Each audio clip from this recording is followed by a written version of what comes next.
সকল মানুষের তরে হে রাসূল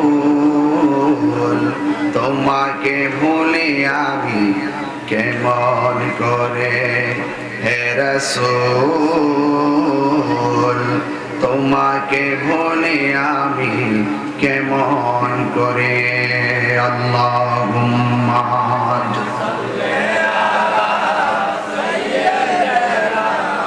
মাওলানা মুহাম্মদ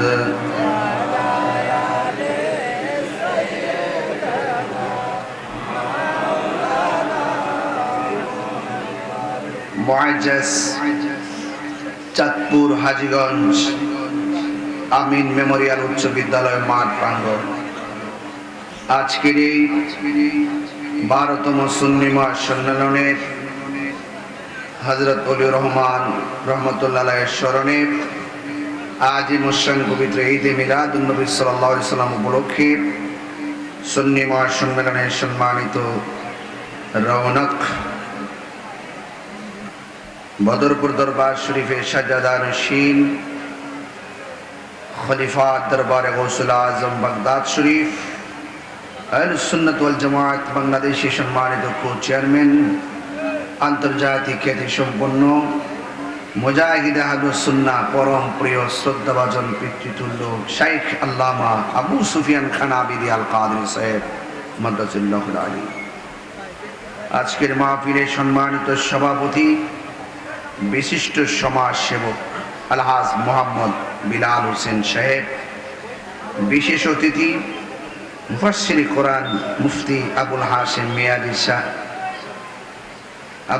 শাহ মিয়াজি সাহেব ভাইস প্রিন্সিপাল গৌসিয়া সুবহানী আলী মাদ্রাসা বিশেষ বক্তা আলহাজ মাওলানা হাফেজ তোহা সাহেব ইন্তজামি ওয়াজ করেছেন মাওলানা মাহবুব রহমান আল কাদরি সাহেব মাহফিল পরিচালনা ইসলামিক যুব ফ্রন্টের সম্মানিত সদস্য সচিব মোহাম্মদ শহীদুল ইসলাম সহ ওয়া মুবাল্লিগিন উলামায়ে কেরাম যে আল্লাহ রাব্বুল আলামিন আমাদের সকলকে আজ মুসলিম মাহফিলে আসার বসার সুযোগ দিয়েছেন সেই জন্য শুকরিয়া তান করি আলহামদুলিল্লাহ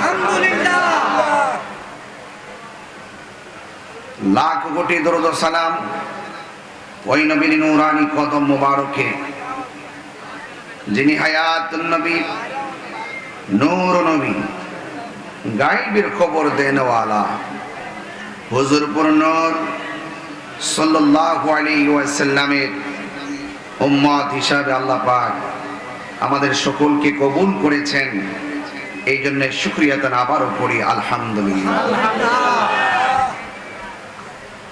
এই বাংলাদেশটা সবার ঠিক কিনা বলেন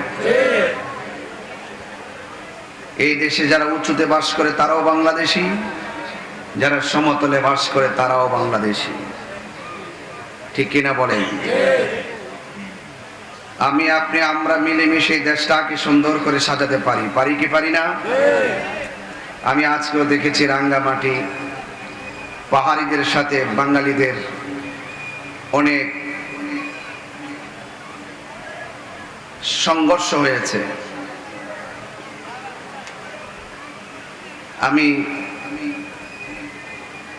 আমি যতটুকু জানি পাহাড়িরা প্রতি শনিবার হলে তাদের পক্ষ থেকে ওই রাঙ্গামাটির বিভিন্ন জায়গায় বাজার জমে পাহাড়িরা যখন বাজার নিয়ে বসে বাঙালিরা সেখান থেকে বাজার ক্রয় করে যদি তারা বাজার নিয়ে না আসে তাহলে তারা কি করতে পারবে না ক্রয় করতে পারবে না আবার বাঙালিরা যদি না কিনে তাহলে তারা বিক্রি করতে পারবে না কেউ বিক্রি করবে কেউ কিনবে এটার নামই বাংলাদেশ কথা বলেন ঠিক কিনা আমি পাহাড়িকে আলাদা করতে চাই না অনেক সময় বিভিন্ন সুর ওঠে বিভিন্ন গুঞ্জন ওঠে পাহাড়িরা মনে করে আমরা আলাদা বাঙালিদের মধ্যে কিছু লোক মনে করে আমরা আলাদা আসলে সাধারণ যারা আছে সবাই নিজেদেরকে বাংলাদেশি মানে কিন্তু উভয় পক্ষের মধ্যে কিছু কুচক্রী মহল আছে যারা বাংলাদেশের মধ্যে ডিভাইডেড করতে চায় কথা বলেন ঠিক কিনা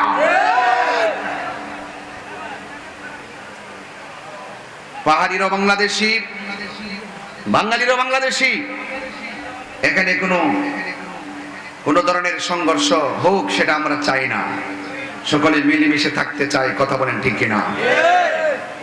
পাহাড়িদের মধ্যে যারা বৌদ্ধ আছে এবং আমাদের মধ্যে যারা মুসলমান আছে, দেখেছি বৌদ্ধদের পক্ষ থেকে মসজিদ একটা ভেঙে ফেলা হয়েছে, মুসলমানদের পক্ষ থেকে তাদের একটি উপাসনা ভেঙে ফেলা হয়েছে।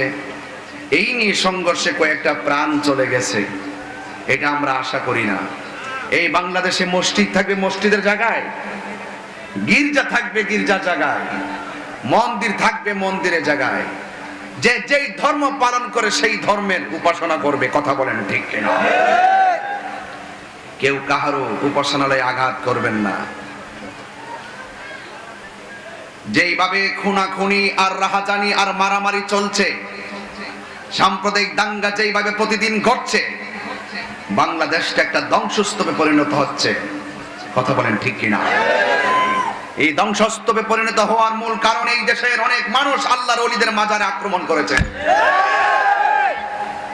ওলি আল্লাহর মাজার যেই দেশের মানুষ থেকে সুরক্ষা পায় না, ওই দেশে আসমানি গজব আসতে দেরি হয় না। কথা বলেন ঠিক কিনা? আমি মনে করি এটা সেটা তারই প্রতিফলন।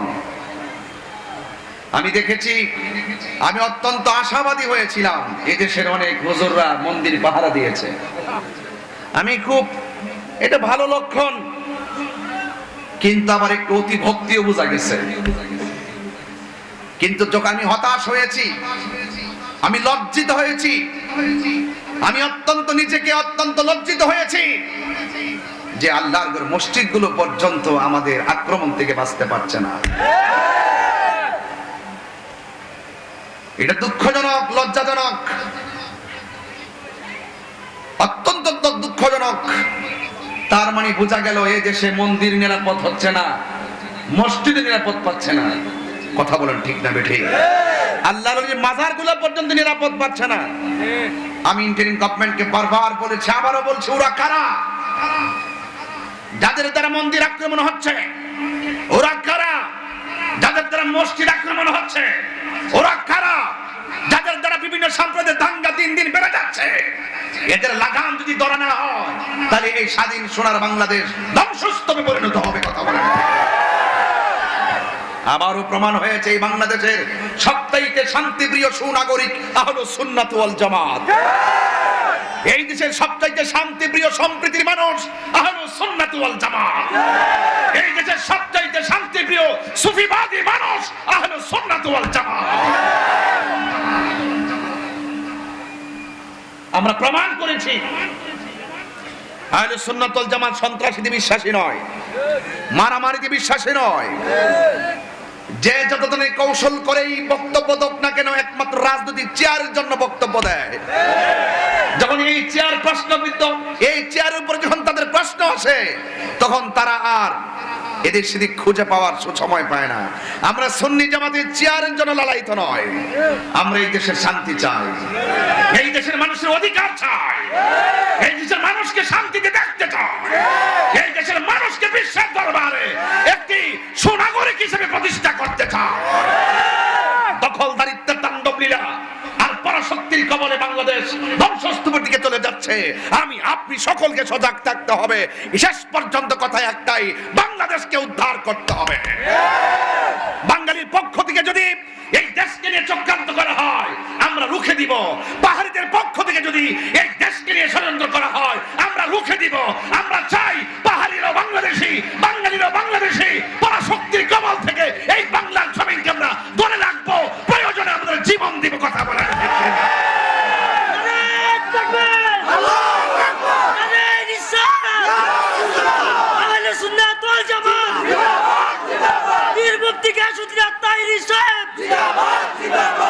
পরিষ্কার কথা।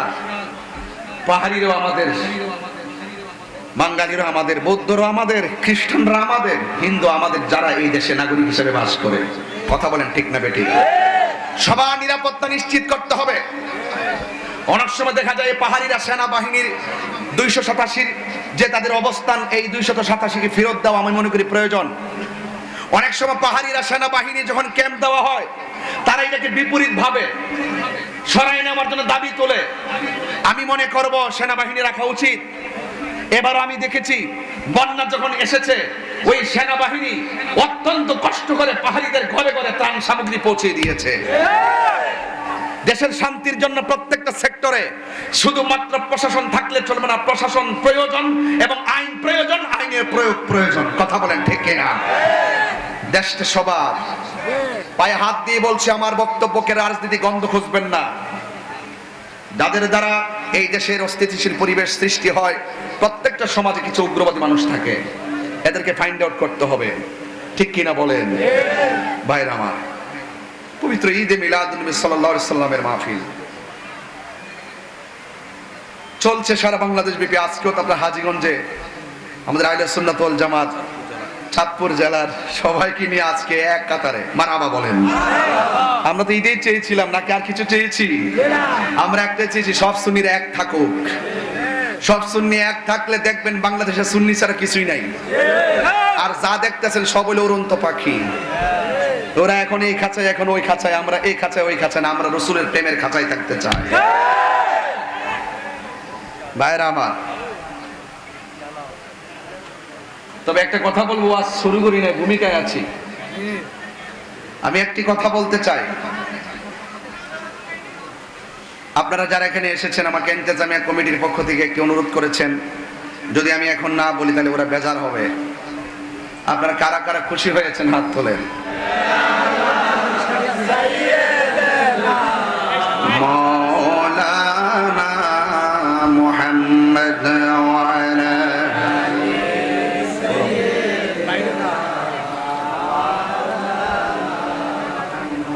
লা ইলাহা ইল্লাল্লাহ, লা ইলাহা ইল্লাল্লাহ, লা ইলাহা লা ইলাহা লা ইলাহা ইল্লাল্লাহ মুহাম্মাদুর রাসূলুল্লাহ সাল্লাল্লাহু আলাইহি ওয়াসাল্লাম। জবান খুলে বলেন আলহামদুলিল্লাহ। সবাই সুবহানাল্লাহ, তাড়াতাড়ি করেন। সুবহানাল্লাহ,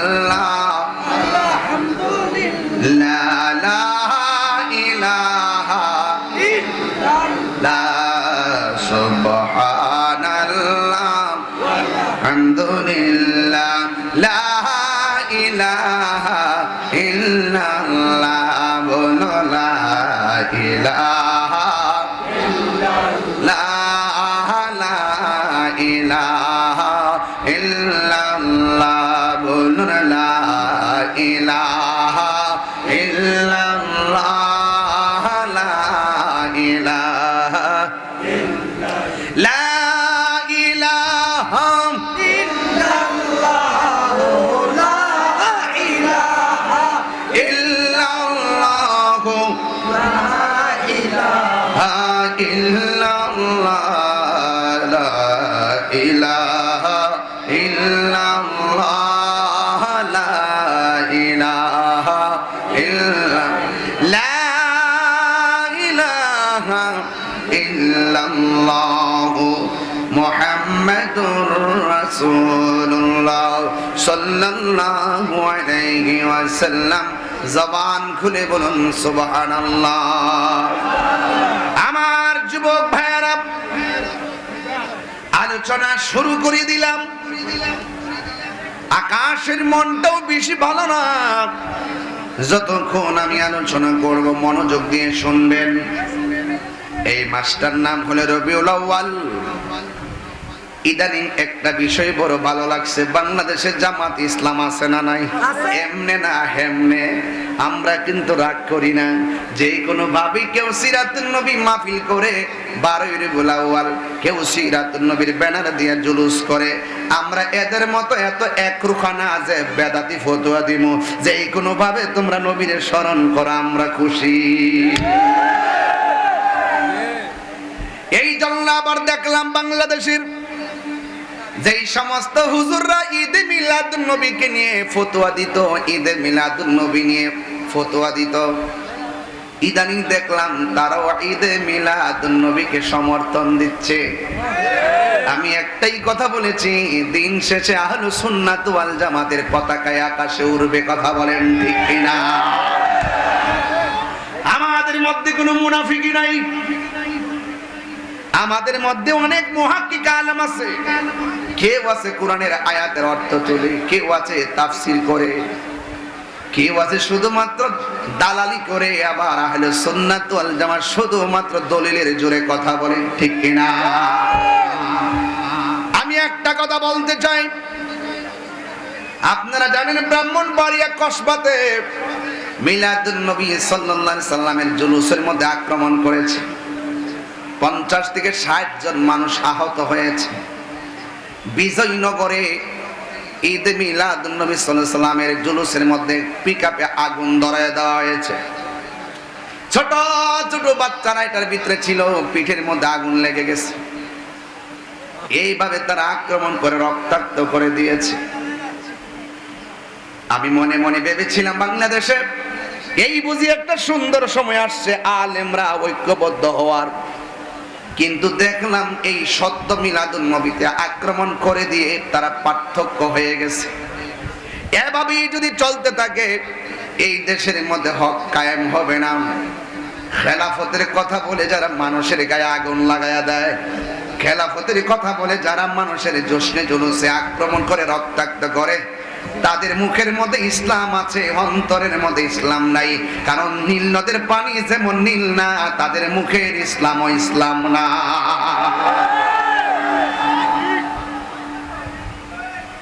যদি তাদের মুখের ইসলামটা মানবিক হতো, তাইলে কোনদিন জশ্নে জুলুসের রেলির ভিতরে 85 বছরের মুরব্বীরে পাথর মাইরা রক্তে লাল করতে পারতো না। যদি এদের মুখের ইসলামটা মানবিক হতো, কোনদিন ছোট ছোট বাচ্চারা গায়ের মধ্যে আগুন ধরায় দিতে পারতো না। এদের মুখের ইসলামটা যদি মানবিক হতো, কোনদিন একজন মাদ্রাসা মসজিদের ইমামের গায়ের মধ্যে রক্তাক্ত করতে পারতো না। ঠিক না বলা? আমরা মনে মনে ভাবছিলাম এই বুঝি বাংলাদেশে একটা সুযোগ আসছে, হয়তো আমরা বোঝাইয়া তারা নিব, নাইলে তারা বুঝ যাইব। আর সব আলেমরা একসাথে মিল্লা বুঝি দেশের মধ্যে একটা প্রেমের পতাকা ওরামু। দিল না রে, দিল না।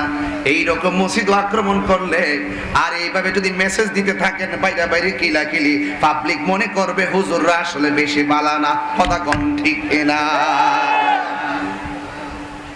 এইভাবে যদি কামরা কামরি করেন, আলেমদের স্বপ্ন পূরণ হবে না। এই জন্য যুবক, ঈদ মিলাদুন নবী সাল্লাল্লাহু আলাইহি সাল্লামের মাহফিলে হাজার হাজার মানুষ যারা আনন্দের সাথে এসেছেন, এটার নামই হলো ঈদ। যুবক ভাইরা আমার, আল্লাহ রাব্বুল আলামিন কোরআনুল কারীমের মধ্যে বলেছেন, একটা কথা মনে রাখবেন, অনেকে বাংলার জমিনে বলেন ঈদুল ফিতর আর ঈদুল আজহা ছাড়া কোনো ঈদ নাই। কয়নি বাজান? কয়নি? কয়নি? ঈদুল আজহা এবং ঈদুল ফিতর ছাড়া কোনো ঈদ নাই। আমি তাদেরকে বলতে চাই, আপনাদের অন্তরের ভিতরে নবীর মহব্বত নাই। নবীর মহব্বত যদি থাকতো, তাইলে কোনোদিন নবীর হাদিস মুবারককে অস্বীকার করতেন না। মান কাযিবা আলাইয়া মুতাআম্মিদান ফালিয়াতাবাওয়া মাকআদাহু মিনান নার। যেই ব্যক্তি নবীর উপরে মিথ্যা বানায়, মিথ্যা কথা বলে বলে হাদিস বানায় বানায় বলে, সে যেন তার ঠিকানাটাকে জাহান্নামের মধ্যে করে নিল। আল্লাহর হাবিব জুমার দিনকে ঈদ বলেছেন, তাইলে কয়টা ঈদ হলো? 3টা। আল্লাহর হাবিব আরাফার দিনকে ঈদ বলেছেন, ঈদ কয়টা হলো? 4টা। তাহলে যারা বলে ঈদ হলো 2টা, তারা আমার নবীর হাদিসকে অমান্য করে। যারা নবীর হাদিসকে অমান্য করে, তারা কোনোদিন নবীর শাফাত পাবে না। কথা বলেন ঠিক কিনা? ওরা জানে না ঈদের প্রকারভেদ। ওরা যদি জানতো ঈদ কত প্রকার, তাইলে কোনোদিন এমন ভাবে ফতোয়াবাজি করতো না, অন্ধভাবে দালালি করতো না, সংঘাত লাগায় রাখতো না। ঈদ হলো 2 প্রকার। জোরে কোন ঈদ কয় প্রকার? একটা হয় ঈদে শারঈ, আর একটা হলো ঈদে সুর। ঈদ শারঈ, ঈদ শারঈ মানে হলো ঈদুল ফিতর, ঈদুল আজহা, ঈদুল জুমআ, ঈদে আরাফা। এই ঈদের নাম ঈদে শারঈ। ঈদে শারঈ হলো হাদিস দ্বারা প্রমাণ, আর ঈদে সুরুর, ওই ঈদে সুরুর হলো কোরআন দিয়া প্রমাণ। জোরে কন্যা সুবহানাল্লাহ। ঈদে সুরুরটা কোরআন দিয়া প্রমাণ কেমনে শুনেন। আল্লাহ রাব কি কোরআনের মধ্যে কি ঈদুল ফিতরের কথা আছে নাকি? এই কোরআনের মধ্যে ঈদুল আযহা আছে নাকি? বুঝতে না, ওয়াজ তো অনেক কঠিন। ঈদে সুরুর, ঈদে শরীফ, ঈদে সুরুর হলো কোরআন দিয়া প্রমাণ। আল্লাহ বলছেন কুল বিফাদলিল্লাহি ওয়া বিরহমাতিহি ফাবিযালিকা ফালইফরাহু হুয়া খায়রুম মিম্মা ইয়াজমাউন।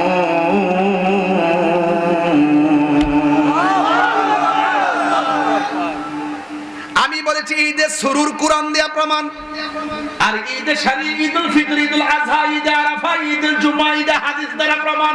সুবহানাল্লাহ কোন কে লিখা? ঈদে সুরুর আল্লাহ বলছেন আমি আল্লাহর পক্ষ থেকে তোমরা যদি কোনো ফজল পাও তোমরা আনন্দ করো। তাইলে বোঝা গেল ফজল পাইলে আনন্দ করতে হবে, এটা কোরআনে আছে না? না। রাইসুল মুফাসসিরিন আব্দুল্লাহ ইবনে আব্বাস রাদিয়াল্লাহু তাআলা আনহু বলেছেন আল্লাহ যে বলছেন ফজল পাইলে আনন্দ করো, এই ফজল মানে হলো ইলম। ফজল মানে কি? ইলম দুই প্রকার, ইলমু ইলমান। ইলম প্রথমত দুই প্রকার, একটা হলো ইলমে যাহির, আরেকটা হলো ইলমে বাতিন। বালাগাত মানতিকের কায়দায় ইলম আবার দুই প্রকার, একটা ইলমু তাসাব্বুর, একটা ইলমু তাসদিক। আর তরিকতের ভাষায় ইলম চার প্রকার, একটা ইলমে শরীয়ত, তরিকত, হাকিকত, মারিফত। শরীয়ত, তরিকত, হাকিকত, মারিফত। আবার এই ইলম গুলার বাইরেও আরো কিছু ইলম আছে। এই ইলম অর্জন করতে গেলে মাদ্রাসায় যাওয়া লাগে না, আল্লাহর ওলিদের গেলে এই ইলমটা পাওয়া যায়। ওই ইলমটার নাম হলো ইলমে লাদুনী। জোরে জোরে কি সুবহানাল্লাহ বলা যাবে না? আল্লাহু আকবার।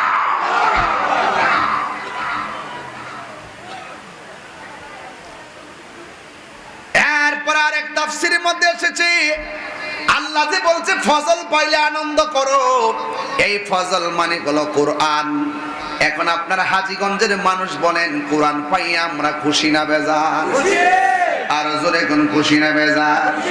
যদি কেউ বলে কোরআন পাইয়া আমরা খুশি না, তার ভিতরে গন্ডগোল আছে না নাই?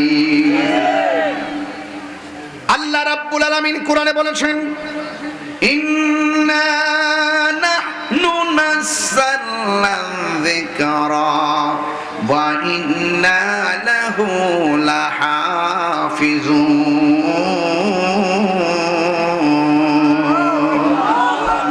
আল্লাহ রাব্বুল আলামিন বলেন নিশ্চয় আমি কোরআনকে নাজিল করেছি, কোরআনকে হেফাজতের দায়িত্ব আমি আল্লাহ কাউরে দেই নাই।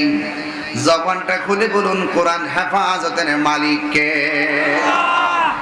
এই কোরআন আপনারা হাজীগঞ্জের কোরআন যদি কাঠের ভিতরে বইরা নদীর মধ্যে ভাসায়া দেন, কোরআনের একটা জেরের অসুবিধা কমে না, জবরের অসুবিধা কমে না। কারণ এই কোরআনের বাণী বাংলাদেশের কোনো প্রেসকে আল্লাহ দেয় নাই। জবানটা খুলে বলুন কোরআন হেফাজতের মালিক কে?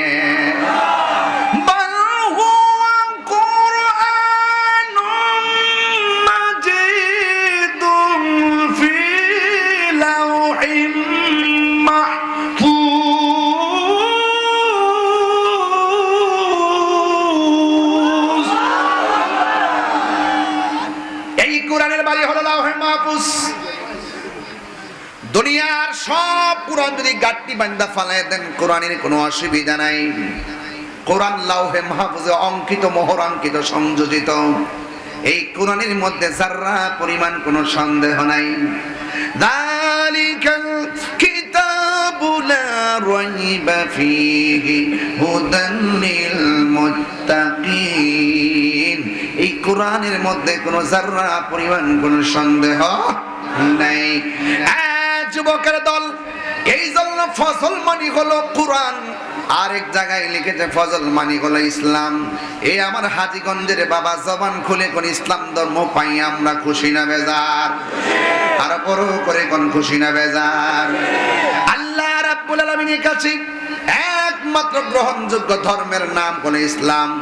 আল্লাহ রাব্বুল আলামিন কোরআনে বলে দিয়েছেন, ইন্নাদ-দীনা ইনদাল্লাহিল ইসলাম, নিশ্চয়ই আমার আল্লাহর কাছে মনোনীত ধর্মের নাম হলো ইসলাম।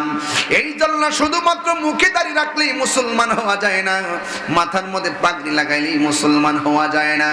রাসূল মুসলমানের সংজ্ঞা দিয়েছেন এভাবে, মান সালিমাল মুসলিমুনা মিন লিসানিহি ওয়া ইয়াদিহি, যার হাত দিয়া কেউ কষ্ট পায় না, যার মুখের জবানের কথার দ্বারা কেউ কষ্ট পায় না, সেই মানুষটা হলো মুসলমান। আল্লাহ বলছেন, ইয়া আইয়ুহাল্লাযিনা আমানু দুখুলু ফিস সিলমি কাফা, ইসলাম ধর্মে প্রবেশ করবা, পরিপূর্ণভাবে ইসলাম ধর্মে প্রবেশ করো। এই জন্য যুবক ভাইরা আমার, আপনারা জবান খুলে কোন কোরআন পাইয়া আমরা খুশি না বাজা। আমার হুজুরে শুরুতে ওই আয়াতটা তেলাওয়াত করেছিলেন, আমার সাথে সবাই পড়েন, ওয়ামা আরসালনাকা ইল্লা রাহমাতাল লিল আলামিন।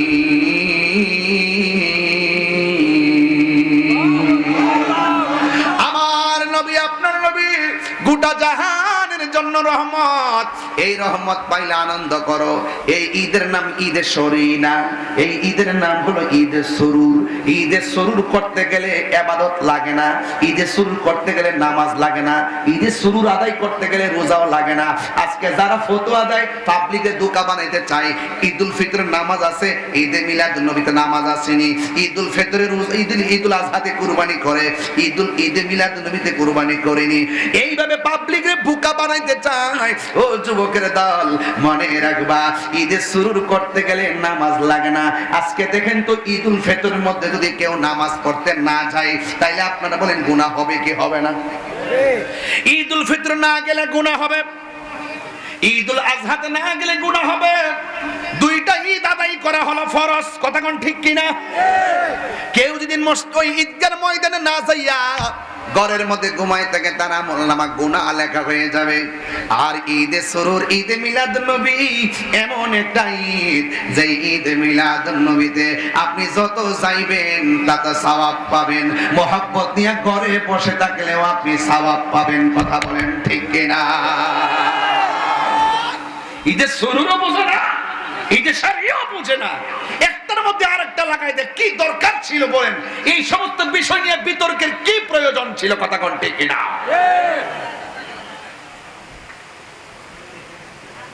মুস্তাহাব বুঝে না, মুস্তাহসান বুঝে না, এগুলো না বুঝে পাবলিক গুলোর মধ্যে কেন বিতর্ক লাগাচ্ছে আমি কিছু বুঝি না। তবে একটা জিনিস পরিবর্তন হচ্ছে, বহুত জায়গা দেখতেছি এই মিলাদুন নবীর মাস আসার পরে বহুত নাচ সন্ধ্যা চলতেছে। মাশাআল্লাহ, চলো আমরা খুশি, আমরা খুশি, একটা জৌলুস লেগে গেছে, আমরা খুশি। তবে আমি এখনো আশাবাদী, আলেম উলামাদের এই একটা গুরুত্বপূর্ণ জায়গায়, শুরুই হোক, যে কোনো বছরের সমস্যা হোক, আমরা আলোচনা সাপেক্ষে টেবিলে বসে সমাধান করতে পারলে আমার মনে হয় এখন যে সুযোগ এসেছে, যদি এই সুযোগ যদি আলেম উলামা কাজে লাগাইতে না পারে, 153 বছরও পারবে না। জুলুসের মধ্যে আক্রমণকে রক্তাক্ত করে আপনি বিভাজন সৃষ্টি করেছেন, এগুলো করবেন না, এগুলো ভালো লক্ষণ নয়। মনে রাখবেন, খুব সতর্ক থাকবেন। আমি কোথায় কথা বলতেছি আপনারা নিশ্চয়ই বুঝতেছেন। বলুন, রাসূলকে পাইয়া আমরা খুশি না বেজার? খুশি। কোরআন পাইয়া খুশি না বেজার? খুশি। ইসলাম পাইয়া খুশি না বেজার? খুশি। এই খুশি খুশি যে বলতেছেন, এটার নাম ঈদ। ইসলাম পাইয়া কি আমরা একদিন খুশি না প্রতিদিন খুশি? কোরআন পাইয়া কি একদিন খুশি না প্রতিদিন খুশি? নবী পাইয়া কি একদিন খুশি না প্রতিদিন খুশি? এটার নামই তো ঈদ, এটার নাম ঈদে সুরুর। এটা নামে কি? ঈদে সুরুর। আমাদের জীবনে অনেক প্রসঙ্গ আসে আনন্দিত হওয়ার, এটার নাম ঈদে সুরুর। ঈদে সুরুর বুঝতে হবে, ঈদে শরঈ বুঝতে হবে। ঈদে শরঈ হাদিস দ্বারা প্রমাণিত, ঈদে সুরুর কোরআন দিয়ে প্রমাণিত। আমি কি বোঝাতে পেরেছি? এগুলো বুঝতে গেলে আরো ভিতরে ঢুকতে হবে। সহজ সরল ভাষা না, এগুলো ইলমি কথা এবং বোঝার মতো কথা বলছি। যুবক ভাইরা আমার, সকলে আপনারা সবাই জবান খুলে বলুন, আমার নবী এসেছে, আমরা খুশি না বেজার? খুশি। আরো বড় করে খুশি না বেজার? এই জন্য হযরতে বারা ইবনে ইবনে আযিব রাদিয়াল্লাহু তাআলা আনহুকে প্রশ্ন করেন, হে বারা ইবনে আযিব রাদিয়াল্লাহু তাআলা আনহু, আমার নবীর চেহারাটা কি তলোয়ারের মতন চকচক করত? তিনি বললেন, না না, আমার নবীর চেহারা তলোয়ারের মতো চকচক করত না, আমার নবীর চেহারা মোবারক চাঁদের চাইতে আরো সুন্দর। হযরত জাবির ইবনে সামুরা রাদিয়াল্লাহু তাআলা আনহু বলেন, আমি একদিন রাতের বেলা নবীর কাছে গেলাম, নবী পাকের কাছে গিয়ে দেখলাম আমার নবী লাল রঙের চাদর পরে তিনি বসে আছেন। আমার নবী যখন চাদর পরে যখন তিনি বসে আছেন, একবার নবীর চেহারা মোবারকের দিকে তাকাইলাম, আর একবার আমি আকাশের জলজল চাঁদের দিকে তাকাইলাম।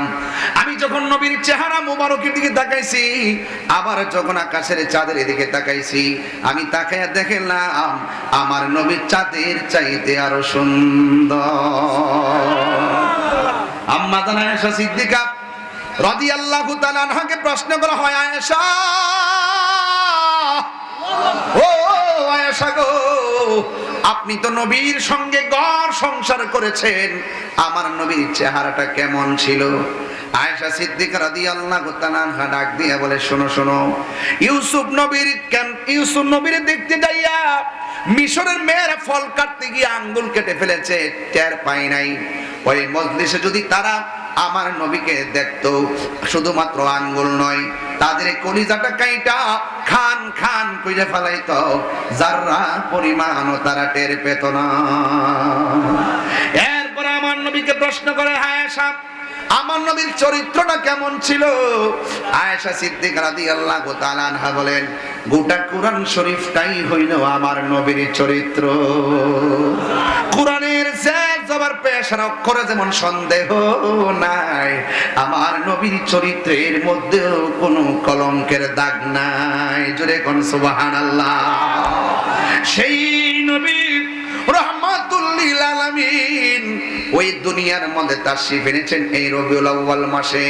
আম্মা জান আমেনা রাদিয়াল্লাহু তাআলা আনহা বলেন, ডাক দিয়ে বলতেছেন, আমি দেখেছি সদ্যজাত একটা নূরের পুতুল আমার সামনে এসেছেন। আমি তখন নবীকে ধরার জন্য গেলাম, তখন নবীর ফুফু আম্মা সুফিয়া ডাক দিয়ে কয়, আমি দেখলাম আমার নবী দুনিয়াতে আসার পরে আমি দেখলাম গুনগুন করে নবী দুইটা স্লোগান দিয়েছে। একটা স্লোগান দিয়েছে, আমি সাক্ষ্য দিচ্ছি আল্লাহ ছাড়া কোনো মাবুদ নাই। 2 নম্বর সাক্ষী দিতেছে, আমি নবী হলাম আল্লাহর রাসূল। এখন যারা বলে 40 বছর পরে নবুয়তি পাইয়া নবী হয়েছেন, তারা এই কথাগুলো কেমনে অস্বীকার করবেন? নবী আমার বলে নবীর বয়স 9 বছর মতন করে 10 বছর, আমার নবী রাস্তা দিয়ে হাইটা যাইতেছে, আমার নবী বলছেন ওই পাথরটাকে আমি এখনো চিনি, যেই পাথরটা আমাকে রাস্তার মধ্যে সালাম দিয়েছে। পাথর আমার নবীকে নবী মনে কইরাই শৈশবে সালাম দিয়েছে।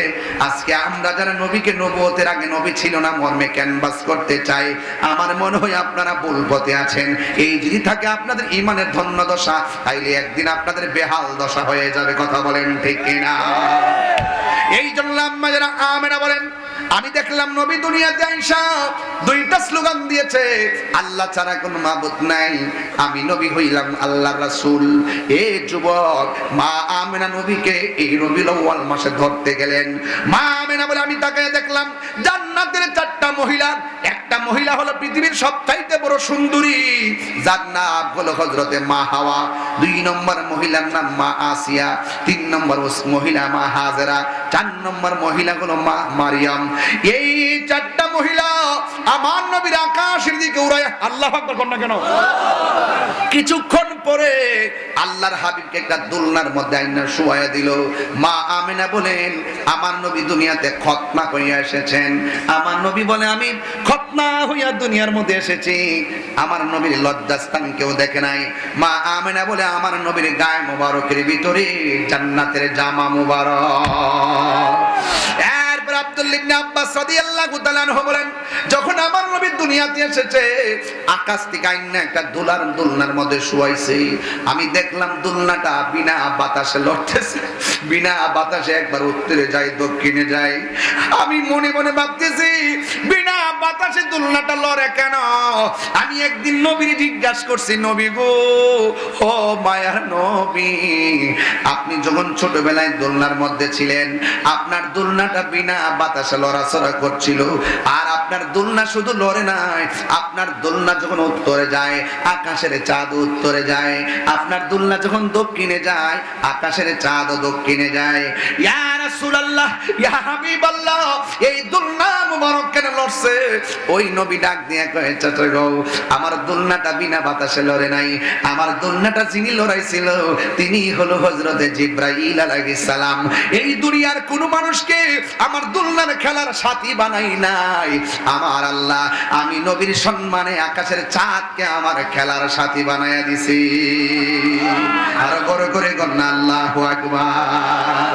রহমতে আলম নূরে মুজাসসাম, রহমতে আলম নূরে মুজাসসাম, সাহাবীরা আতর বানায় ওই নবীর গাম বলো, সাহাবীরা আতর বানায় ওই নবীর গাম।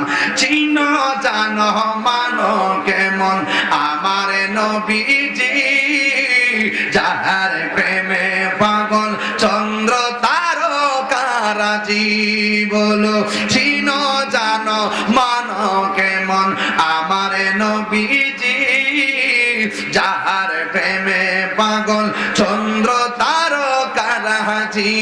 তোমরা আরো শুনবানি হাজী গঞ্জবাসী, আরো শুনবানি হাজী গঞ্জবাসী, জান্নাতের রুমে রুমে লেখা নবীর নাম, বলো না জান্নাতের রুমে রুমে লেখা নবীর নাম। উস্তুনে হান্নানা একটা খেজুর গাছের নাম, যাকে ধরে খুতবা দিতেন রাসূল আকরাম, বলো না উস্তুনে হান্নানা একটা খেজুর গাছের নাম, যাকে ধরে খুতবা দিতেন রাসূল আকরাম। গাছটা নবী বিরহে কাঁদিতে রহে, নবী বিরহে কাঁদিতে রহে,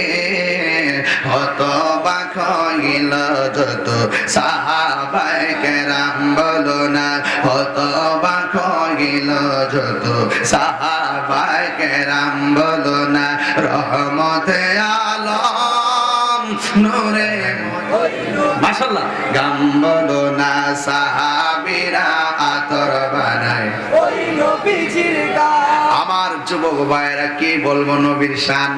এই হলো আমার নবী দুনিয়াতে এসেছে, আসমানের যে তারকাগুলো মা আমিনার ঘরের কাছে জারবাতি হয়ে গেছে। আল্লাহু আকবার বলে কেন? আমার নবী রাস্তা দিয়ে যায়, আকাশের মেঘমালা নবীরে ছায়া দেয়। আমার নবী আপনার ওই পাথরে কদম মোবারক দেয়, এই পাথরটা তুলার মতো নরম হয়ে যায়। আমার নবী রাস্তা দিয়ে যায়, গাছপালাগুলো নবীর দিকে ঝুঁকে যায়। আমার নবী যেই ঘরের মধ্যে শুভাগমন করেছেন ওই ঘরের দিকে খানে কাবাটা ঝুঁকে গেছে। এইগুলা যখন অবস্থা, নবীকে একদল এক শ্রেণীর মানুষ দেখতেছেন, নবী পাক যেই দিকে যায় সেই দিক দিয়ে ওই আকাশের মেঘমালা ছায়া দেয়। সমাজের ভিতরে সবাই ভালো মানুষ থাকে না, কিছু মানুষ দেখবেন হিংসুক। আরো বড় করে আছে না নাই? দেখবেন আপনার মেয়েটা যদি গোল্ডেন এ প্লাস পায়, স্কুলের মধ্যে আপনার মেয়ের পুরস্কার দেয়, আর নিয়ে গেলে অন্ধ হইলো কেন? তখন মেয়েটা বলতেছে, আমি মোহাম্মদ সাল্লাল্লাহু আলাইহি সাল্লামকে মারতে গেছিলাম, যখন ছুরিটা দিয়ে আঘাত করবে এই মুহূর্তে আমি অন্ধ হয়ে গেছি। তখন মেয়েটা তো আর মনে মনে কয়, যদি আমি এখন বলি যে আমি মুসলমান হয়েছিলাম, আমার বাপ তো আবার আমারও ধরব। এই জন্য গোপন বাক্যে বলতেছে, বাবা কি দরকার ছিল যাকে আসমানের মেঘমালা ছায়া দেয় তাকে মারার জন্য? আরে এত কথা কইস, তাড়াতাড়ি চোখের মধ্যে ওষুধ দেয়। অনেক কবিরাজের কাছে গেছে, ডাক্তার ওষুধের না, যত ওষুধ লাগাই ব্যথা শুধু বাড়ে। ব্যথা কমে না বাড়ে? তো পাশের মানুষ, আরে ব্যথা তো ভালো জিনিস, এমন ভাবে কান্না শুরু করছে, কান্নার মধ্যে কোনো মায়া নাই। মানে এমন কান্নার কোনো সুরও নাই, কান্নাও বেরস, ব্যথাও কঠিন। পাশের বাড়ির মানুষ কাছে এইটারে লয়ে যাচ্ছেন, এর জ্বালা বেফতার জ্বালা ঘুমাইতাম পারি না, কান্না কোনো আসল নাই সচল নাই, লয়ে যান দিকে। শত হইলে তো মেয়ে কি বাপরে ফালাইতে পারে? কথা কেনা, মেয়ে বাপরে ফালাইতে পারে? এই দেশে দেখবেন হাজীগঞ্জের মধ্যে দেখবেন যত মেয়ে আছে মেয়েরা বাবার ভক্ত হয়ে বেশি, কথা কন ঠিক কিনা? তো মেয়েটা ডাক দিয়ে কয় আপনারা কষ্ট নিয়েন না, আমার বাপের ব্যথা তো ভালো হচ্ছে না, এখন আমিও তো অনেক চেষ্টা করতেছি, আমার 2টা দিন সময় দেন, যদি 2 দিনের ভিতরে যদি ভালো না হয় তাহলে আমি এমন জায়গায় নিয়ে যাবো যেখানে কোনো মানুষ নাই, আমার বাপে কানলে কানবো। মেয়েটা তখন ইচ্ছা মতো ওষুধ লাগায় আর ব্যথা বাড়ে। হঠাৎ করে মেয়েটা তাহাজ্জুদ পড়ার পরে যখন ঘুমাইছে, ঘুমের ঘরে স্বপ্নে দেখতেছে কে যেন বলতেছে তোর বাপের চোখের মধ্যে দুনিয়ার সব ওষুধ লাগাইলেও ভালো হবে না, যেই নবীকে মারতে গেছে সেই নবীর কদম মুবারকের ধুলা মুবারক লাগা, তোর বাপের চোখ ভালো হয়ে যাবে। সুবহানাল্লাহ! এই আওয়াজে মানি না জোরে কোন আল্লাহু আকবার বলেন। ইয়া রাসূলুল্লাহ, তুমি জীবন তুমি মরণ, আধার ঘরে তুমি আপন, তুমি জীবন তুমি মরণ, আধার ঘরে তুমি আপন, তুমি মোদের পারের তরি, তুমি মোদের পারের তরি, তুমি নিদানে কোরআনে ওয়ালা ইয়া রাসূলুল্লাহ ইয়া রাসূলুল্লাহ ইয়া রাসূলুল্লাহ। সবাই তুমি মোদের আশার আলো, তাই তো তোমায় বাসি ভালো, তুমি মোদের আশার আলো, তাই তো তোমায় বাসি ভালো, আর হৃদয় নামের ফুলদানিতে, হৃদয় নামের ফুলদানিতে গেতে রেখেছি প্রেমের মালা, ইয়া রাসূলুল্লাহ ইয়া হাবিবাল্লাহ, ইয়া রাসূলুল্লাহ ইয়া হাবিবাল্লাহ, ইয়া রাসূলুল্লাহ। একটা জবানও বন্ধ রাখবেন না, মোহাম্মদে মায়ার সুরে বলুন সুবহানাল্লাহ।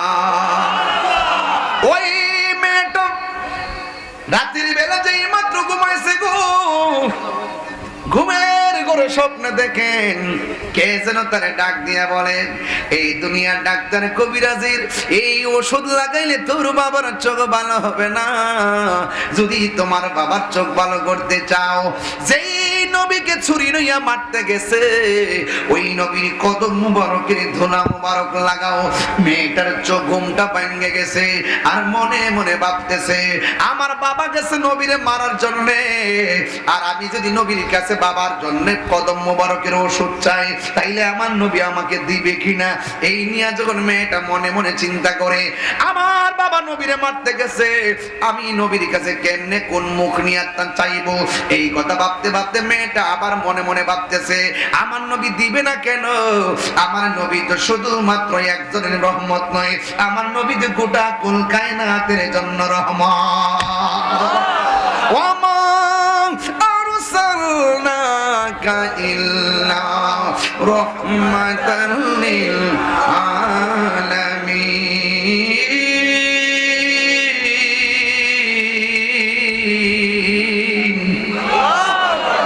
ওই মেয়েটা মনে মনে কল্পনা করে আমার নবী আমাকে দিবে, আমার নবী কোন রহমত। এবার নবীর কাছে যাইয়া ডাক দিয়া বলে ইয়া রাসূলুল্লাহ, নবী গো, ও মায়ার নবীজি, আমার বাবা আপনাকে মারতে এসেছিল, যদি আমি আপনার কাছে কোরবানি হয়েছি, যদি আমি আপনার কাছে কালিমা পড়ে মুসলমান হয়েছে, ইয়া রাসূলুল্লাহ নবী গো, আমার বাবা আপনাকে মারতে যাইয়া আল্লাহ বেজার হয়ে গেছে, কিন্তু আমার বাবার দুইটা চোখ অন্ধ হয়ে গেছে। এই দুনিয়ার কত ঔষধ আমি বাবার চোখে লাগাইলাম, আমার বাবার চোখ ভালো হয় না। আমার বাবাকে এলাকা থেকে দূরে সরাই নেওয়ার চিন্তা করেছিলাম। যেই মাত্র রাতের বেলা ঘুমিয়েছিলাম, ঘুমের ঘরে স্বপ্নে দেখলাম কে যেন এসে আবার বলতেছে, আপনার কদম মোবারকের ধুলা মোবারক নিয়ে আমার বাবার চোখের মধ্যে লাগাইতাম। দিবেননি গো নবী, দিবেননি। আমার নবী তো দয়ার সাগর। আরে তায়েফের জমিনে যুবক যুবক পোলাপান নবীরে পাথর মাইরা পিঠ মুবারকে রক্ত লাল কইরা ফলাইছে। জিবরাইল সাল্লাম আয়েশা নবীর ডাক দিয়া বলছে, ও নবী গো, একটা বার আমার অনুমতি দেন, তায়েফের পাথর দিয়া কাফেরগুলার মাটির সঙ্গে আমি মিশায় ফেলে। আল্লাহর হাবিব ডাক দিয়া বলেছেন, হ্যাঁ জিবরাইল, তুমি যদি তাদেরকে পাথর চাপা দিয়ে মেরে ফেলো, তাইলে আমি আল্লাহর পক্ষ থেকে যেই অমীয় বাণীর দাওয়াত নামা নিয়ে এসেছি, আমি দাওয়াত নামাগুলো আমি পৌঁছাবো কার কাছে? আমার নবী কোনোদিন কাউরে বদদোয়া দেয় নাই। আমার নবী যেই পাথরের মধ্যে হেলান দিয়া তায়েফে বসছিলেন, আমি উমরা যাইয়া সেই পাথরটা দেখে এসেছি। ওই পাথরের মধ্যে এখনো নবীর রক্ত মুবারকের দাগ মুবারক লেগে আছে। চিৎকার মাইরা কি আল্লাহু আকবার বলা যাবে না? যুবক ভাইরা, আমার নবী কত কষ্ট করেছেন, আমার নবী প্রতিশোধ নেয় নাই, কিন্তু আমার নবী ডাক দিয়ে বলে, নাও গো নাও। পাথার মধ্যে নবীর কদম মুবারকের ধুলা মুবারক দিয়া দিছে। এবার মেয়েটা ধুলা মুবারক লইয়া আল্লাহু আকবার জোরে বলবেন, যেই মাত্র বাবার কাছে গেছে গো, ওই মুহূর্তে মেয়ের বাবা ডাক দিয়া বলেন, ও মা, চোখের ব্যথা ভালো লাগে না, তুমি কোথায় গেলা? এবার মেয়েটা ডাক দিয়ে কয়, আব্বা জান, জীবনে কত ওষুধ লাগাইছি, ব্যথা শুধুমাত্র বেড়েছে। এবার আমি আপনার চোখে যে ওষুধটা লাগাবো, যদি আপনার চোখটা ভালো না হয়, জিন্দেগিতে আর চোখের মধ্যে ওষুধ লাগাইতাম না। এই কথা বই না মেয়ের বাবা ডাক দিয়ে কয়, এ মা, দাও দাও, তুমি চোখের মধ্যে ওষুধ দাও। এই কথা বলার পরে মেয়ের বাবাটা সুন্দর করে মেয়ের বাবাকে লম্বা করে শোয়াইয়া চোখটা খুললা, যেই মাত্র ধুলা মুবারক গুলো চোখের মধ্যে ঢাইলা দিছে, ওই মুহূর্তে দুইটা চোখ ঠান্ডা ঠান্ডা লাগে। মেয়ের বাবা ডাক দিয়ে কে, আম্মা গো, কোথায় থেকে তুমি কোন ওষুধ আনছো? জীবনে কত ওষুধ তুমি আমার চোখের মধ্যে লাগাইছা গো মা, চোখের ব্যথা শুধুমাত্র বেড়েছে। এ কোন ওষুধ তুমি আমার চোখের মধ্যে লাগাইলা? আমার চোখ দিগো ঠান্ডা ঠান্ডা লাগে, আমার চোখ দিগো আরাম আরাম লাগে। মেয়েটা ডাক দিয়ে কি, বাবা, ও বাবা গো, আপনি মেহেরবানি করে একটু চোখটা খুলে না, দেখি আপনি চোখে দেখেন কিনা। মেয়েটার বাবা আস্তে আস্তে করে চোখটা যেই মাত্র করলো, মেয়ের বাবা ডাক দিয়ে, মা মা, চোখটা শুধু ঠান্ডা ঠান্ডাই লাগে না, আমি চোখ দিয়ে তো আগের চাইতে আরো দ্বিগুণ দেখি। আরো জোরে কন্যা সুবহানাল্লাহ, আরো বড় করে কন্যা সুবহানাল্লাহ। ওই মেয়ের বাবা ডাক দিয়ে বলে, মা, কোথায় থেকে এমন সুন্দর ওষুধ তুমি এনেছো? কোথায় থেকে এত প্রশান্তি ওষুধ দিয়ে আমার হারানোর চোখ ফেরত দিয়েছো? মা গো মা, একবার ডাক্তার নামটা বলো না, গায়ের চামড়া দিয়ে হলুদ তার জুতা বানাইয়া দেব। এবার মেয়েটা মনে মনে কয়, যদি আমি নবীর কথা বলি তাইলে আমার বাবা আমার প্রতি চড়াও হতে পারে। আবার মেয়েটা মনে মনে কয়, যদি আমি নবীর নামটা বলি, যেহেতু নবীর ধুলা মুবারকের রোগটা ভালো হয়েছে, তাইলে আমার বাবা নবীর প্রতি দুর্বল হতে পারে, আবার কালিমা পড়িনা মুসলমানও হতে পারে। কথা কোন ঠিক কিনা? এ যুবকের দল, যেই মাত্র এই চিন্তা ভাবনা কইরা মেয়েটা ডাক দিয়ে বলে, বাবা, আপনি যেই নবীরে মারতে গিয়ে আপনি যেই নবীরে মারতে গিয়েছেন ছুরি লইয়া, ওই নবীজিকে মারতে যাইয়া চোখ অন্ধ হয়েছে। বাবা গো, অনেক ওষুধ লাগানোর পরে চোখ যখন ভালো হয় না, আমি রাতের বেলা একটু ঘুমাইলাম, ঘুমের করে স্বপ্নে দেখেছি আমাকে একজন এসে বলতেছে ওই নবীর কদম মুবারকের ধুলা মুবারক লাগাইতাম গো, ওই ধুলা মুবারকটা আপনার চোখের মধ্যে দিয়েছি, আপনার চোখ দুইটা ভালো হয়ে গেছে। মেয়েটা মনে মনে ভাবছে বাবার মনটা বুঝি একটু এই মুহূর্তে নরম হবে না রে না। খাতামাল্লাহু আলা কুলুবিহিম ওয়া আলা সামাইহিম ওয়া আলা আবসারিহিম গিশাওয়া ওয়া লাহুম আযাবুন আযীম। ওই মেয়ের বাবা বলে কি বলস যে আমার দুশ্মন তার পায়ের ধুলাই না আমার চোখে লাগাইছ, এই চোখ আর আমি রাখতাম না। খেজুরের দুইটা কাটা লইয়া চোখের মধ্যে আঘাত করা শুরু করতেছে, আর মেয়েটা দৌড়াইয়া নবীর কাছে যায়, কই নবী গো আপনার কদম মুবারকের ধুলা মুবারকটা লাইগা আমার বাবা ভালো হয়েছে। আর শোনার পরে আমার বাবা হাতের মধ্যে খেজুরের শলা লইয়া চোখের মধ্যে আঘাত করে করে আপনার দিকে আসতেছে। নবী গো না জানি আমার বাবা এখন আপনার উপরে চড়াও হয়ে যায় কিনা, আমি এসেছি আপনার কাছে। আমার নবী মেয়ের কথাটা শুই না মুস্কি মুস্কি হাসতেছে। ইন্নাল্লাহা জাওয়ালিল আরদা ফারাইতু মাশারিকাহা ওয়া মাগারিবাহা। আমার নবী তুই এমন নবী, নবীর কাছে যাইয়া বলা লাগে না, নবী এমনিতেই দেখে, নবীর কাছে যাইয়া বোঝান লাগে না, আমার নবী এমনি বুঝে। নবী বলে তোমরা যা দেখো না আমি তা দেখি, তোমরা যা শোনো না আমি তা শুনি, কারণ আমার আল্লাহ পৃথিবীটাকে আমার জন্য যেই মাত্র বলছে আমার বাবা তো আপনার দিকে আসতেছে, খেজুরের কাটা দিয়া যত আঘাত করে চোখের পাওয়ার আরো বাড়ে। আরো বড় বড় কন্যা সুবহানাল্লাহ, আরো আওয়াজ করে কন্যা আল্লাহু আকবার। আন্ধারপুরের মানুষ আমি, আন্ধার গোরের বাসিন্দা, ও আল্লাহ আমি পাপিষ্ঠ বান্দা, ঠিক কিনা? ও আল্লাহ আমি এক পাপিষ্ঠ বান্দা। ও আল্লাহ রাইত হইলে ডরাই, রাইত পোহাইলে ডর বয়স কলি বুইলা যায়, দিন রাইতে তোমার বান্দার কলবে যে আল্লাহ কয়টারে ঘুমাইছো সবাই, দিন রাইতে তোমার বান্দার কলবে যেন পায়, আল্লাহ রাইত হইলে ডরাই, রাইত পোহাইলে ডর বয়স কলি বুইলা যায়। আমি সৃষ্টি তুমি স্রষ্টা, আমার কি বা সাধ্য, যখন তখন উইলা যাইতে এই তাহিরি বাধ্য, কথা কোন ঠিক কিনা? আমি সৃষ্টি তুমি স্রষ্টা, আমার কি বা সাধ্য, যখন তখন উইরা যাইতে জীবের জীবন বাধ্য, সব ক্ষমতার প্রতিপাদ্য হর হামেশা গায়, আল্লাহ রাইত হইলে ডরায়, রাইত হইলে ডর বয়স কলি বইলা যায়। আবু সুফিয়ান খান আপনি হুজুর আমার বাজান কেন নবী নবী করে বিশ্বের ৬৭টা দেশে ঘুরলো, সারাটা জীবন নবী নবী কইরা কেন?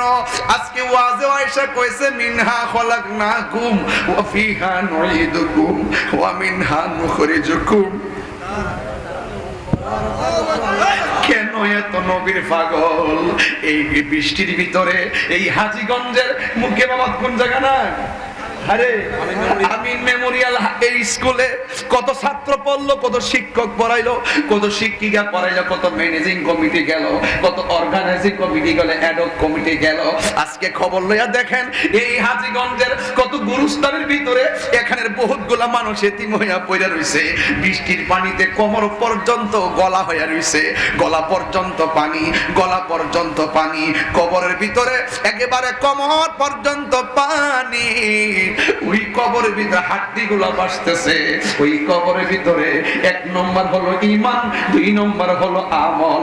ঈমান যদি না থাকে রে, আমলের গাঠি যদি না লইয়া যাইতে পারো, কবর বড় ডেঞ্জারাস জায়গা।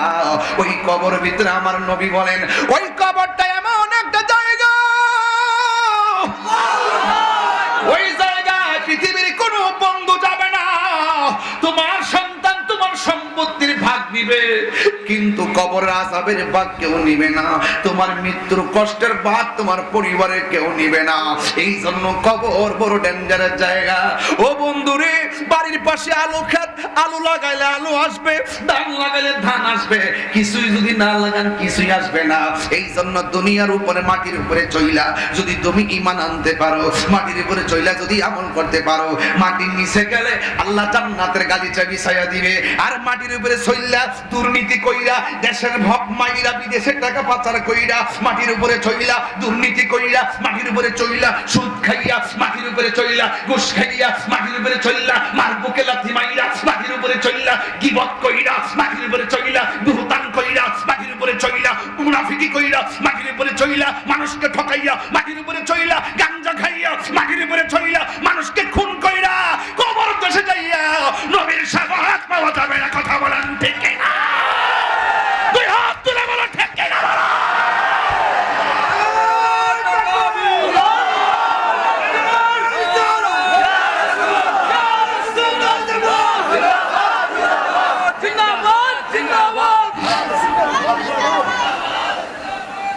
খোদার কসম, এই জমিনে থাইকাই সব করে যেতে হবে। মনে করতেছেন জমিনের মধ্যে 2 নম্বরই কইরা মাটির নিচে যাই 1 নম্বর বিছানা পাইবেন, অসম্ভব। ইন্নাকা লা তাজনি মিনাশ শাওকিল ইনাব, আঙ্গুর গাছ থেকে কাঁঠালের আশা করা যায় না। জমিনে 2 নম্বরই কইরা মাটির নিচে যাই 1 নম্বর বিছানা পাওয়া যাবে না। সুদখোরের দল,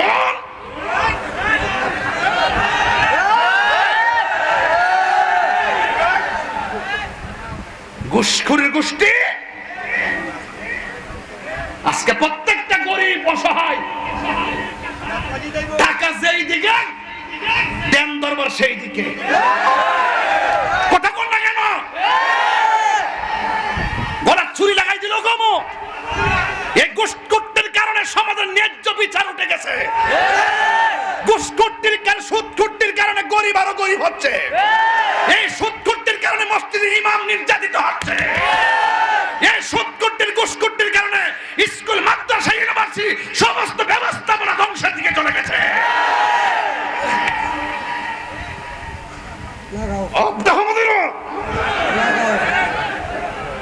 সুদ খাওয়া কি হালাল না হারাম? এটা কি মোল্লার ফতোয়া না আল্লাহর ফতোয়া? 10 টাকার বেতন দেনা 20 টাকার ঝাড়ি মারে ইমাম সাহেবরে।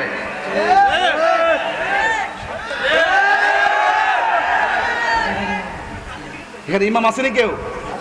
কো এদিকে কই কো আসে এদিকে না আসতে লড়স্তা তো। হ্যাঁ, ইমামতি করো, বেতন কত? 7,000। বেতন কত? আচ্ছা দেন তো শরীরটা কি? এই ছেলেটা যদি মনে করে যে আমি ইমামতি করতাম না, শুধুমাত্র সিএনজি চালামো, 7,000 রুজি করবো নাকি 15,000? পারবনি। এরপরে মেহের আপনার পাহাড় দিয়ে রাখতেছে, কারণ যদি না দেয় তাহলে ফরাইবো কটা। আর ওই ফইনিরা মনে করে এমনও খাইতো ফানা থেকে মসজিদে বই রইছে। আরে মাটি কাটলো তো 20,000 টাকা রুজি করবো, আর সিএনজি চালালে তো এই ছেলেটা 30,000 টাকা রুজি করবো। কথা কোন ঠিক কিনা বলে? 7,000 টাকার বেতন দিয়ে 14,000 টাকা জারি মারে। মনে করছে, আরে হলেন না তো, মনে করছে মনে অসহায়, কি শেষ করে দিব নাকি? এরাই তো ইতে করো তো কি সুদ করে কষি দেখি আমরা গায়ে লাগছে নাকি? কেউ কার কার গায়ে লাগছে হাত তোলেন। ওরে ওরে ওরে, আরে কইতেছে রে, শাসছে রে, মারে লেছি দি। অ্যাকশন অ্যাকশন, এই জোরে কোন, ঠিক আছে? যাতে যাতে এই আস্তে আস্তে আস্তে আস্তে, যাতে সুদখোরের কলজেটা চিরা জায়গা। অ্যাকশন অ্যাকশন, সুদখোরের বিরুদ্ধে, ঘুষখোরের বিরুদ্ধে, দুর্নীতির বিরুদ্ধে অ্যাকশন অ্যাকশন, ভাঙার বিরুদ্ধে ওয়াহাবিদের বিরুদ্ধে, জামাতিদের বিরুদ্ধে, নবী আলীর বিরুদ্ধে, নবী আলীর দুশমনেরা হুঁশিয়ার, সাবধান, বাজার প্রতি রাগ করছে? বাজান গুসা করছেন? আমার সেতুরটা গেলে আমি ডাইন বাম চাই না। আমার একটা অভ্যাস আছে, আমি কারো ধরি না, গায়ে বললে দিয়েছি তো রক্ত, রক্তের বন্যায় তুমি কে আমি কে, সুন্নি সুন্নি কথা কম ঠিক না?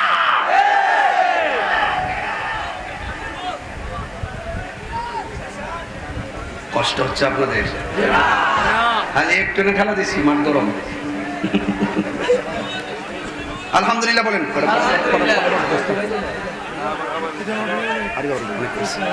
সকলে দরুদ শরীফ মানে আল্লাহুম্মা জোরে।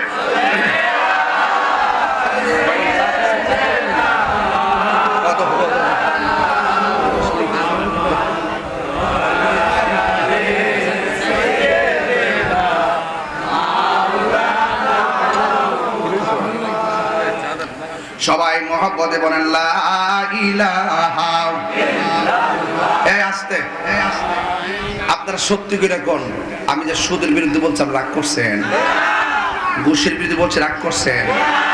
সুরসুরটা আসেনি সমাজ, দুর্নীতিবাসটি আসেনি। আমি অত কথা কইছি যে এইটা বাইরে ফাসার করছি ফিরে আনবার লাগে, সব ডিবাটফারের টিয়া দেশে ফিরে আয় অব্দে কথা কম ঠিক না বেটে? দেশের টিয়া মাইরা বিদেশে পাঠায় 20টা বাড়ি জুতার বাড়ি।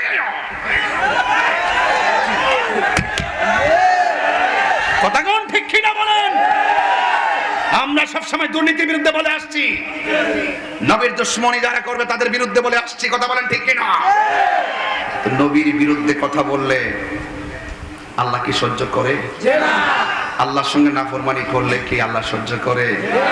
ওয়া মাকারু ওয়া মাকার আল্লাহ আল্লাহু খায়রুল মাকিরিন। চাদু এটা নেই, এটা নেই, এটা তো আটটা তো। মেয়ের বাবা মনে আসেনি কথাটা? কথাকে মনে আসেনি? তাইলে আমার সাথে গজলটা বলবেন না? গজলটা বলবেন নি? গজলটা বলে দেখা দাও রাসূলুল্লাহ তুমি কাঁদে আশিক তোমার, আছো শুয়ে মদিনায় তুমি কাঁদে আশিক তোমার, রাসূলুল্লাহ কি উপায় হবে আমার, রাসূলুল্লাহ কি উপায় হবে আমার, মরণের চিঠি যখন আসবে আমার, কালিমার তালকিন দিও বারে বার, মরণের চিঠি আসবে আমার, কালিমার তালকিন দিও বারে বার, প্রাণ ভরে দেখ আর দেখে নাও রওজা তোমার, রাসূলুল্লাহ কি উপায় হবে আমার, রাসূলুল্লাহ কি উপায় হবে আমার, ওই মদিনার পথের ধুলি মাখতাম আমি পেলে শর্মা বলে, ওই মদিনার পথের মাখতাম আমি পেলে শর্মা বলে, ফিরে পেত নয়ন নূরের আধার, ডেকে নাও রওজা তোমার, রাসূলুল্লাহ কি উপায় হবে আমার, রাসূলুল্লাহ কি উপায় হবে আমার। মেয়েটা ডাক দিয়ে কয়, বাবা গো, আপনার চোখের মধ্যে আঘাত করবেন না, নবী আপনারে করুণা করেছে, নবী আপনার প্রতি রহমতের নজর করেছে, এমন বেহায়াপনা এমন নির্লজ্জতা করবেন না, আপনি কৃতজ্ঞতা জ্ঞাপন করেন, শুকরিয়া আদায় করেন। না না না, যে আমার দুশমন তার পায়ের ধুলা লাইগা আমার চেহারা চোখ ভালো হওয়ার কোনো প্রয়োজন নাই, হাতের মধ্যে এমন ভাবে আঘাত করতেছে, যত আঘাত করে চোখের জ্যোতি আরো বাড়ে আর বাড়ে। নবীর সামনে যেই মাত্র গিয়েছে, ওই আমি আর এই চোখটা রাখতাম না। তখন আমার আল্লাহ হাবিবের কাছে জিবরাইল আইসা ডাক দিয়ে কয়, ইয়া রাসূলুল্লাহ, নবী গো, আপনি তারে বইলা দেন যে এই চোখের ভিতরে হাবিবুল্লাহর চোখে পায়ের কদম মুবারকের ধুলা মুবারক লাগার পরে চোখের মোহ ঔষধ হয়ে গেছে। এই চোখে যতই আঘাত করুক না কেন, এই চোখ আর জিন্দেগিতে অন্ধ হবে না। যেই নবীর ধুলা মুবারক লাগে অন্ধ চক্ষু ভালো হয়ে যায়, আর তোমার পায়ের ধুলা যদি, তোমার আমার পায়ের ধুলা যদি বালা চোখের মধ্যে লাগাই অন্ধ হয়ে যাবে, আর আমার নবীর ধুলা মুবারক অন্ধ চোখের মধ্যে লাগাইছে, অন্ধ চোখ ভালো হয়ে গেছে। তার মানে প্রমাণ হয়ে গেল আমার নবীজি কারো মত নয়। কথা কোন ঠিক কিনা? নবীর পায়খানা মুবারক আমাদের মত নয়, প্রস্রাব মুবারক আমাদের মত নয়, পসিনা মুবারক আমাদের মত নয়, ধুলা মুবারক আমার মত নয়। ওই রাহমাতুল লিল আলামিন দুনিয়ার মধ্যে তাশরীফ এনেছেন, এসে বলছেন কি জানেননি? আল্লাহ রাব্বুল আলামিন কুরআনুল কারীমের মধ্যে বলেছেন, মা আতাকুমুর রাসূলু ফাখুযুহু ওয়া মা নাহাকুম আনহু ফান্তাহু। আল্লাহর পক্ষ থেকে নবী যা কল্যাণ করে নিয়ে এসেছেন তা আপনাকে গ্রহণ করা লাগবে, যা থেকে নিষেধ করেছেন তা থেকে আপনাকে দূরে থাকা লাগবে। আমরা নামাজ চাই কি চাই না? আর জোরে কোন চাই কি চাই না? রোজা চাই কি চাই না? যাকাত চাই কি চাই না? দুইটা কথা বইলা যায়, রাখলে রাখবেন, না রাখলে নাই। তবে না রাখলে বড় কষ্ট পাবো, রাখলে আমি বড় খুশি হবো। এক নম্বর, কোনোদিন মা বাবার মনে কষ্ট দিবেন না। দুই নম্বর, কোনোদিন আপনি নেশা করবেন না। নেশা যদি করবেন বিবেক লোপ পেয়ে যাবে, আপনি ভালো মন্দের পার্থক্য ভুলে যাবেন। এই জন্য আমার নবী, আপনার নবী বলেন, এই কবর বড় সাংঘাতিক জায়গা। এই কবরের ভিতরে বেনামাজি হইয়া গেলে তিনটা শাস্তি অবধারিত। এক নম্বর শাস্তি হলো কবরটা একদম চিকন হয়ে যাবে, এই কবরটা একদম সংকুচিত হয়ে যাবে, এমন ছোট হইয়া চাপা মারবে, ডান পাশের হাড্ডিগুলো বাম পাশের ভিতরে ঢুকে যাবে, বাম পাশের হাড্ডিগুলো ডান পাশের ভিতরে ঢুকে যাবে। ওই সময় বান্দা বলবে, আল্লাহ, আগে যদি জানতাম বেনামাজি হইয়া কবর আসলে এত কষ্ট হবে, তাইলে কোনোদিন আমি নামাজ ছাড়তাম না। আর একবার আমার সময় দাও না, দুনিয়ার যাইয়া নামাজ পড়বো। আল্লাহ বলে, না না না না, কাইফা তাকফুরুনা বিল্লাহি ওয়া কুনতুম আমওয়াতান ফাআহইয়াকুম সুম্মা ইউমীতুকুম সুম্মা ইউহয়ীকুম সুম্মা ইলাইহি তুরজাউন। আল্লাহ বলে, বান্দারে, তোমরা কি আমি আল্লাহকে অস্বীকার করবা? তুমি ছিলা মুর্দা, আমি আল্লাহ তোমার জীবন দিলাম, জীবন দেওয়ার পরে আবার তোমার মরণ দিমু, মরণ দেওয়ার পরে আবার তোমার জীবন দিমু। এই জীবনের পর আর কোনো মরণ নাই, চিরদিন তুমি হয়তো জান্নাতি নাই তো জাহান্নামী। যুবকের দল, বেনামাজি হইয়া কবর গেলে কবর তোমার চাপা মারবে, তখন তুমি হাই হাই করে কাঁদবা, কোনো কাজ হবে না। এবার দুই নম্বর শাস্তি হলো, ওই বেনামাজির কবরের ভিতরে জাহান্নামের আগুন ধরায় দেওয়া হবে। হাজীগঞ্জে আগুন লাগলে ফায়ার সার্ভিস আগুন নিভায়, কিন্তু কবরের ভিতরে আগুন লাগা গেলে ঘরের মানুষটা বুঝতে পারে না কবরে সে আগুনে জ্বলতেছে। এই জন্য যুবক ভাইয়েরা আমার, আপনারা সময় থাকতে নামাজের মধ্যে দাঁড়িয়ে যাবেন, রোজা রাখবেন, হজ করবেন, যাকাত দিবেন। যা নবী বলছে করো তাগুলো করবেন, যা থেকে বলছে দূরে থাকো দূরে থাকবেন। এই জন্য আমার নবী বলছেন, তোমরা কোনোদিন মা বাবার মনে কষ্ট দিও না। মা বাবার মনে কষ্ট দিলে আমার আল্লাহ বেজার হয়ে যায়। তাহিরি ওয়াজ যদি 2 মিনিটের জন্য ভালো লাগে, অন্তত একটা ওয়াজ নিয়ে যান। মা বাবার মনে কখনো কষ্ট দিবেন না। মা বাবা দোয়া করলে সন্তান আল্লাহর বলি হয়ে যায়। এই জন্য আমি প্রায় মাহফিলে বলে থাকি, আমার বাবা দুনিয়াতে নাই, হুজুর আমার বাবার রওজার পাশে যাইয়া দোয়া করে আসছে, গোরস্থান টানে।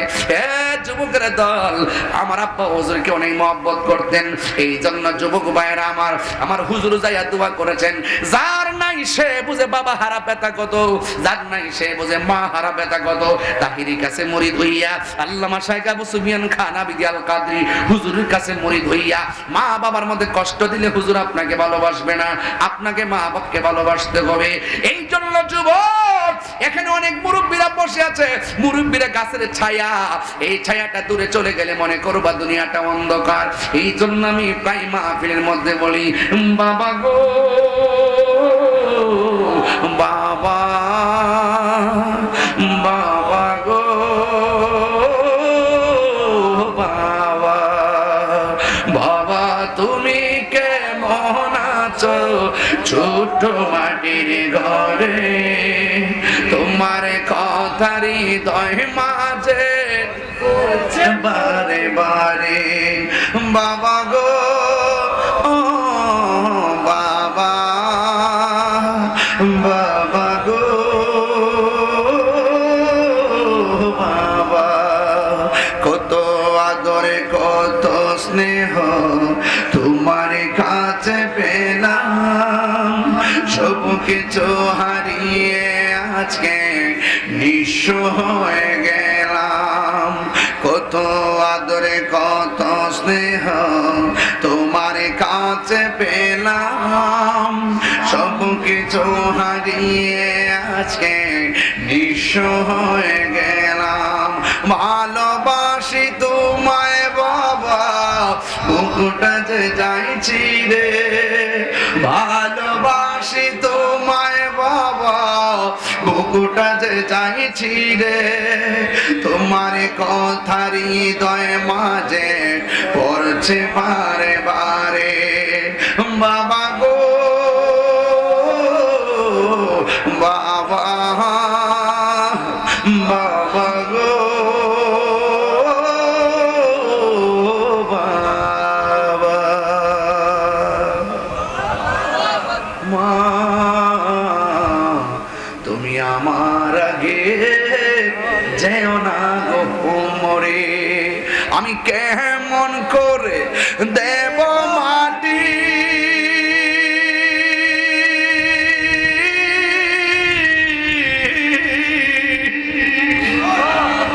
আমি কেমন করে দেব মাটি তোমারি কবরে, মা তুমি আমার আগে যেও না গো মরে। যার মা নাই সে কার বাড়িতে যায় মা দরজা খোলো বলবে, যার বাবা নাই সে কার বাড়িতে যায় বাবা গো দরজা খোলো বলবে।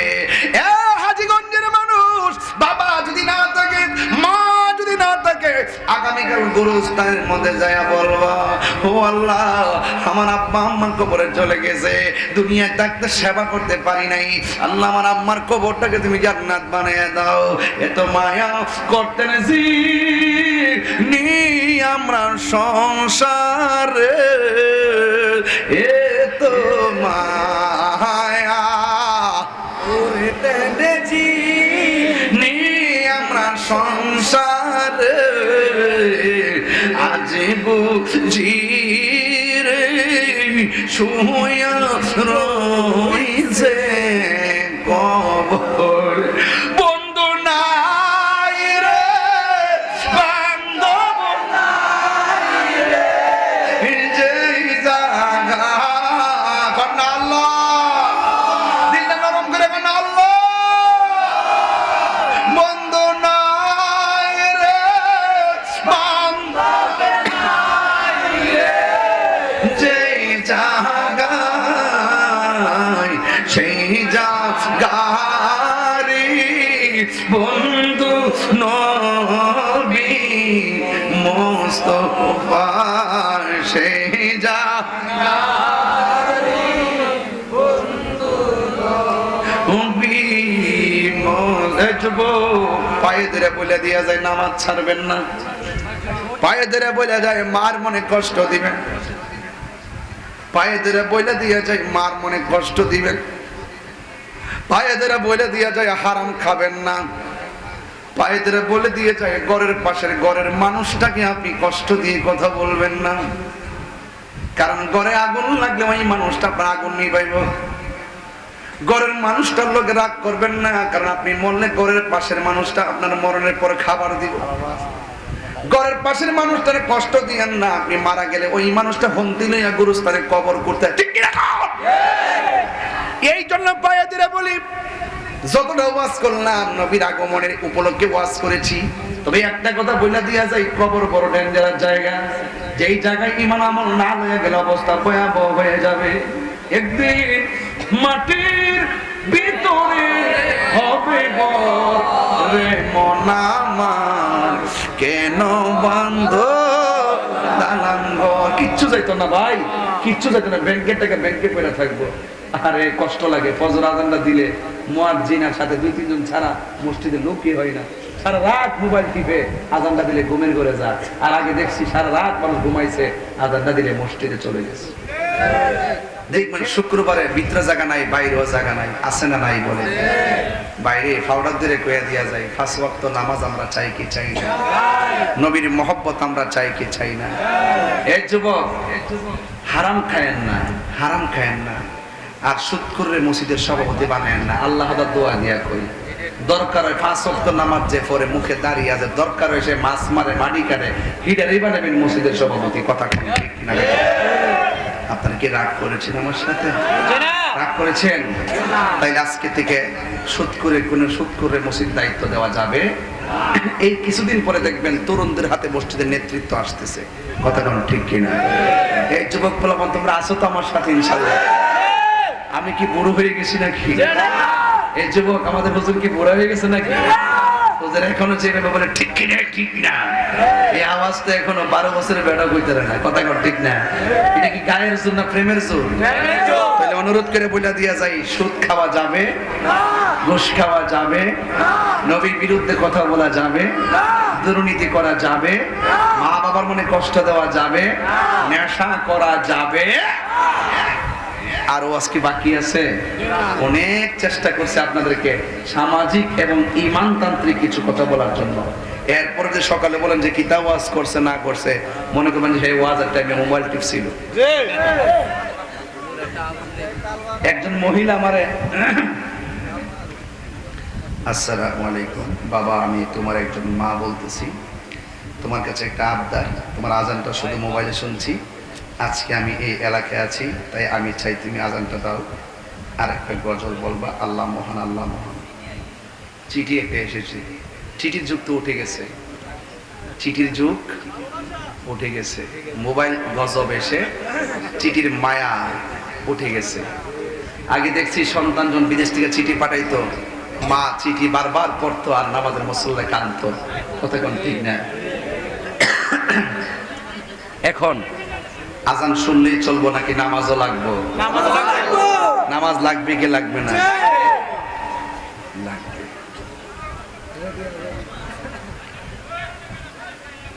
এই আপনার কারণে পিছনে মুরব্বী দেখতেছেন, একটু এদিকে যান, যান আল্লাহর রাস্তায় যান। আপনার নিজের কমন সেন্স আছে, ওই তো বসেন, নাইলে একটু সাইডে যান, যান।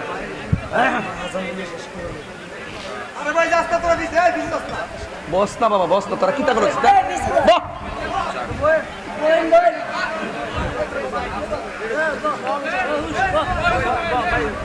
বাজান, এই হাজীগঞ্জ আসলে মনে হয় আমার নিজের বাড়িতে আসছি। আপনার কি কষ্ট হয়? আমি বারবার আসলে কি আপনাদের কষ্ট হবে? আজানটাকে একটু দিব ইনশাআল্লাহ। এই আমাদের ইকবাল কই রে? ইকবাল একই একই ডাক দে, ডাক দে। বহুত কষ্ট করছে পাগলা, এদিকে কই?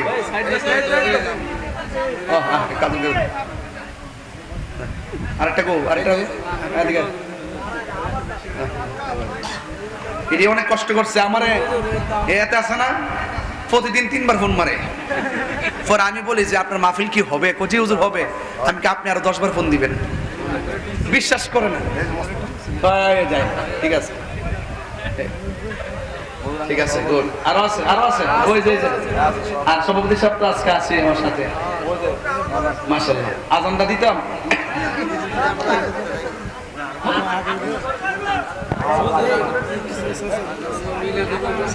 আল্লাহু আকবার, আল্লাহু আকবার।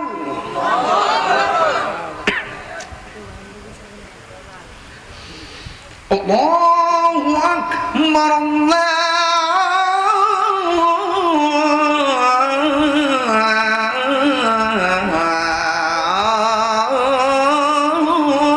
আকবার।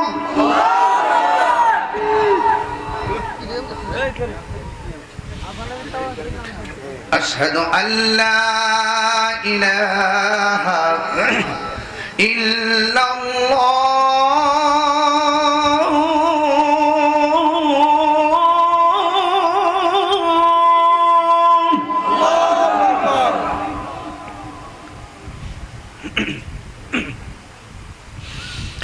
আশহাদু আল্লা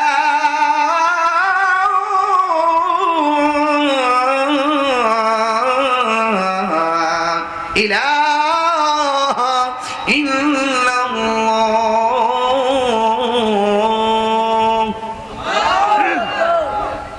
নক্তা করে সরি নক্তা। আশহাদু আন্না মুহাম্মাদান রাসূলুল্লাহ।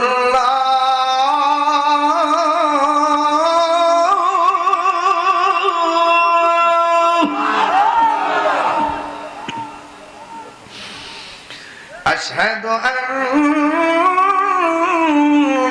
محمدا رسول الله।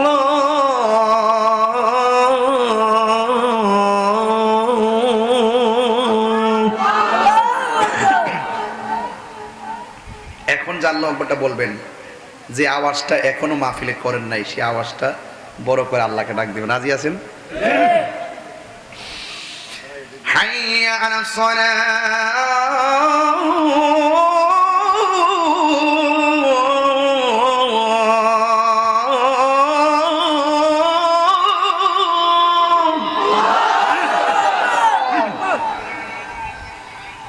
حي على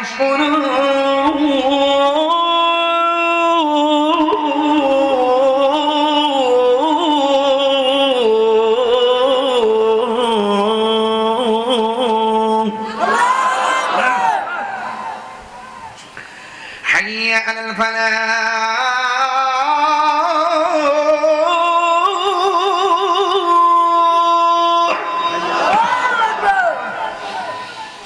حي على الفلاح।